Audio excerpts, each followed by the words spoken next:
And it's funny because that's what a lot of people espouse that have had, alleged contacts, right? A lot of the people that Dr. John Mack at Harvard studied over the years where they felt like they were getting hit with like a QR code.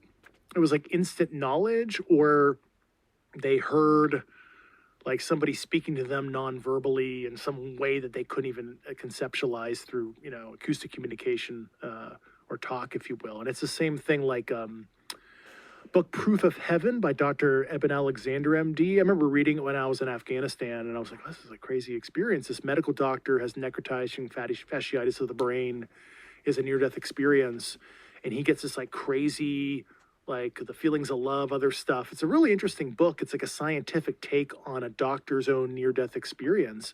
But when he came back, and somehow the fasciitis didn't eat away his brain and he was cognitively normal, he tried to write down what information or facts of the universe he learned during his NDE, and he couldn't even put it in English. It was like crazy. He didn't know how to translate it into our language. It was just, there was no like adjectives, if you were, adverbs, etc., that could describe the knowledge that he knew like natively when he had that near-death experience. It's a really fascinating book. And he talks about the disease he had and his physiological condition at the time. Really interesting. What was he able to discern from that? Like, what was the overall message? Yeah, it was like this, like there's the message of love, which that's positive, but it was like this interconnectedness. Everybody is kind of connected in a way that they don't really realize. I mean, you think about, this is getting really trippy.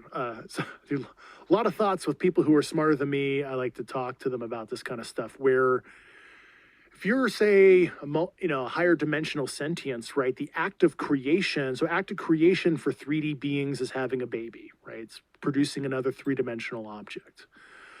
Well, if you're in five-dimensional space, or even, I guess, four-dimensional physical space, what if act of creation is creating other conscious realities and other universes? And the act of creation is creating the universe where you, me, Jamie, whatever, we might be connected to the same, I'll call it universal consciousness, or a higher dimensional sentient life force or life form. I know that sounds like really out there, but when you think about it, there's a lot of other theologies out there that basically espouse that. I have a very good friend of mine who's PhD level, kind of higher up in the Mormon church, and basically the Mormon theology is kind of like that. The Mormons say you were once with God or like God, but then you were sent down to like a lower plane of existence, and that's literally what I'm talking about right now, but just in a secular sense.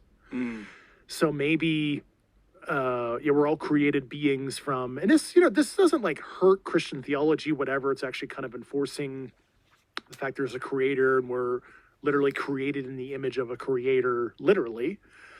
And that's kind of what life really is. It's like, think about, it's like a weird 3D plus time temporal sensory experience for a higher dimensional sentience.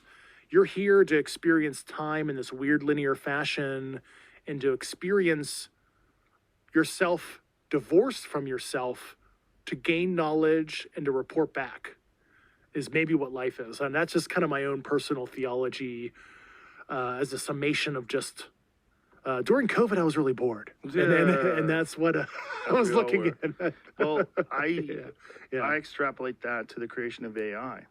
And I think if you think about human beings as something that creates things,